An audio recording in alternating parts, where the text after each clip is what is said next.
Ciência em Movimento. Produção e apresentação, professor Felipe Arruda Moura.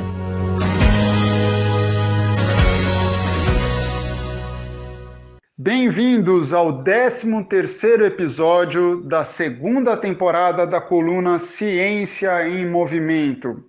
Hoje nós vamos falar de um assunto muito comum entre os famosos atletas de final de semana. O que são os atletas de final de semana? São aqueles indivíduos que não praticam nenhum tipo de exercício físico regular e eventualmente resolvem, nos finais de semana, praticar algum exercício, jogar um futebol, sair para correr, pedalar ou qualquer outro exercício. Um dos grandes problemas dos atletas de final de semana é que muitas vezes eles não controlam muito bem a intensidade do exercício. Parece que às vezes eles querem compensar muitos meses de inatividade física em um único dia de exercício. E aí o que acontece? A pessoa, ao terminar o exercício, fica morrendo de dor no corpo e muitas vezes pode até se lesionar. E aí, quando a dor aparece, o indivíduo resolve recorrer à farmácia do bairro.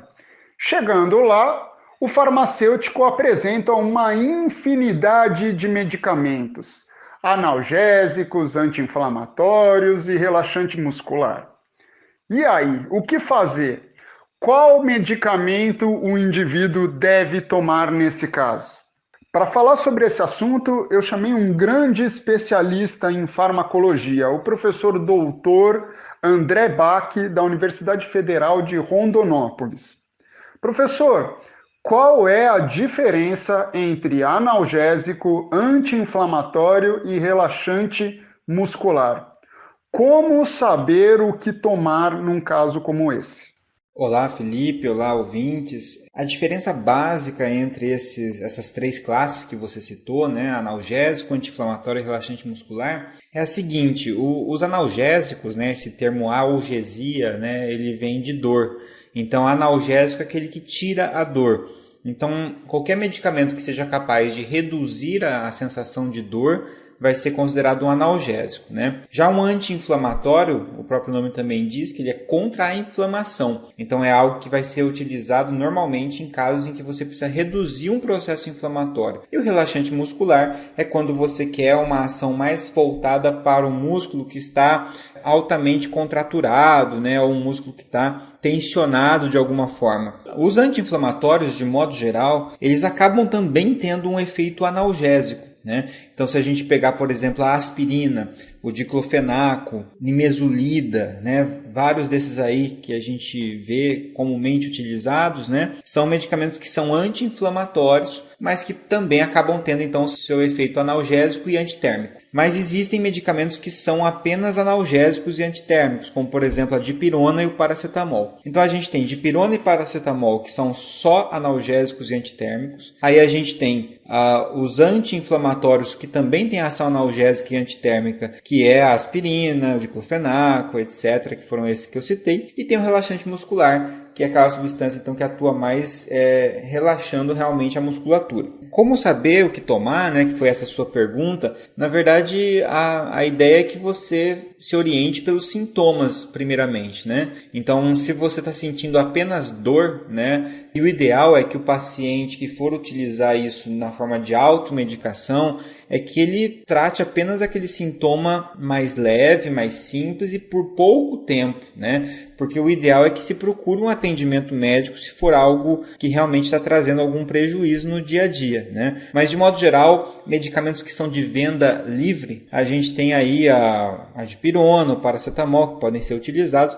Se o objetivo é apenas aliviar temporariamente a dor, o ideal é que se use apenas um analgésico, não um anti-inflamatório. Se essa dor não está cedendo por algum motivo com o uso do medicamento, ou se logo após o efeito do medicamento ela volta a doer, é sinal de que deve-se procurar a origem dessa dor, né? Porque afinal de contas você está tratando o sintoma e não a causa dessa dor. Já em alguns casos, quando existe uma lesão importante, em que há um processo inflamatório intenso e que é muitas vezes até destrutivo em alguns aspectos, pode-se recorrer ao uso de um anti-inflamatório. Mas o ideal é que se faça esse uso orientado, né? Uma vez que tenha sido diagnosticado qual é realmente o problema. E não usar o anti-inflamatório por conta própria indiscriminadamente, né? E o relaxante muscular, muitas pessoas acabam utilizando isso no contexto da dor, né? Mas essa dor mais associado a um problema realmente muscular, principalmente voltado para espasticidade, né? Espasmos musculares, contraturas e etc, né? E também são medicamentos que variam muito, né? Esses relaxantes musculares eles estão presentes em algumas formulações. É importante notar que vários medicamentos associam esses grupos de fármacos. Então, se você pensar no Dorflex, por exemplo, ele associa a dipirona, que é um analgésico que a gente citou, com um relaxante muscular. O Tandrilax, que é um outro medicamento, ele associa o paracetamol com o diclofenaco, então associa um analgésico com um anti-inflamatório de ação analgésica também, juntamente com um relaxante muscular. Então você tem aí medicamentos que fazem já essas associações. E existem os medicamentos que são isolados, né? Que é onde você tem só o analgésico, ou só o anti-inflamatório, ou só o relaxante muscular. André, um ponto muito importante é que a gente sabe que a automedicação é sempre um risco. Porém, esses medicamentos que você comentou são muito fáceis de serem comprados.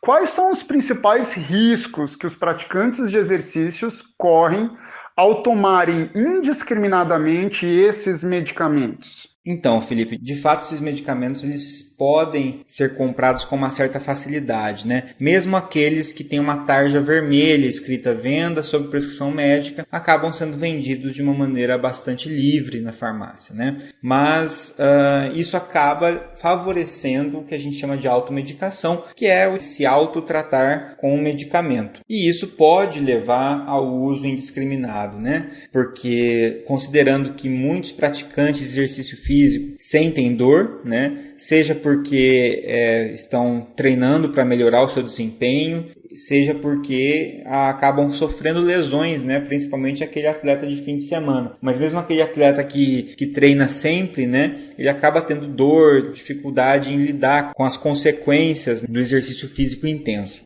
E isso pode trazer um problema sério, né, por alguns motivos, né? O primeiro é usar o medicamento como uma espécie de muleta, e isso acaba trazendo até uma questão psicológica associada, né? Então, se desde o começo que você sente qualquer dor, seja essa dor uma dor fisiológica adaptativa, ou às vezes uma dor de lesão, mas se sempre você se automedica, você acaba se apoiando muito nessa automedicação e se sente inseguro em fazer o exercício sem se automedicar. Né, o que leva ao uso crônico, ao uso constante. É bom lembrar que esses medicamentos, a grande maioria deles, não foi feito para uso prolongado. Foi feito para se usar de vez em quando existe um motivo específico para isso, né, uma indicação específica. Tem pessoas que já tomam às vezes antes de treinar para tentar prevenir a dor, ou tomam logo depois de treinar, antes mesmo de sentir dor, e esse não é o objetivo desses tratamentos, né? Então, a gente tem algumas consequências que podem acontecer. Por exemplo, os anti-inflamatórios, além de diminuírem a inflamação,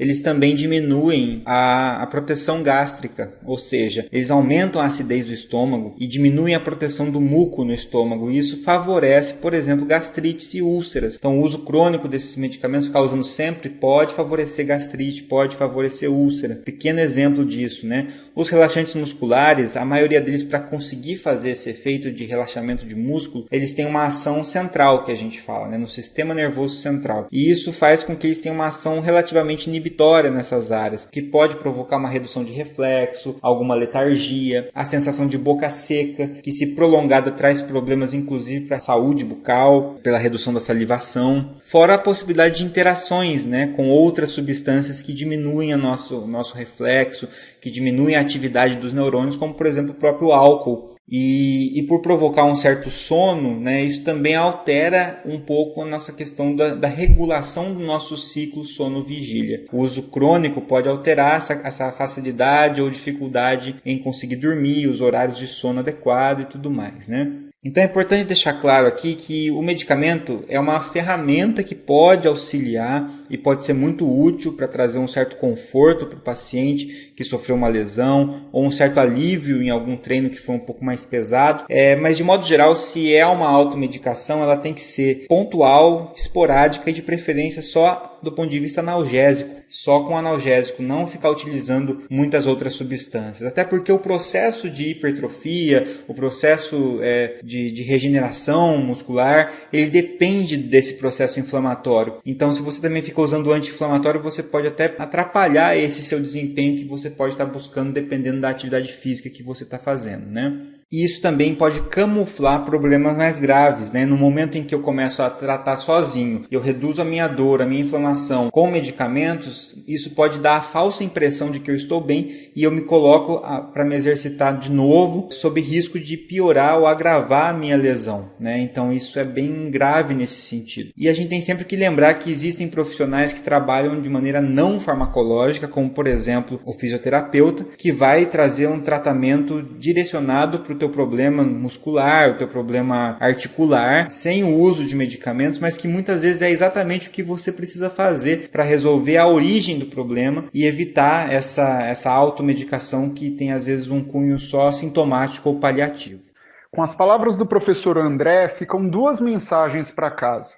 A primeira: planeje muito bem o seu exercício físico e, sempre que possível, conte com a orientação de um profissional de educação física, justamente para que excessos não sejam cometidos. A segunda mensagem é que esses medicamentos devem ser tomados esporadicamente. Caso a dor permaneça, procure um médico.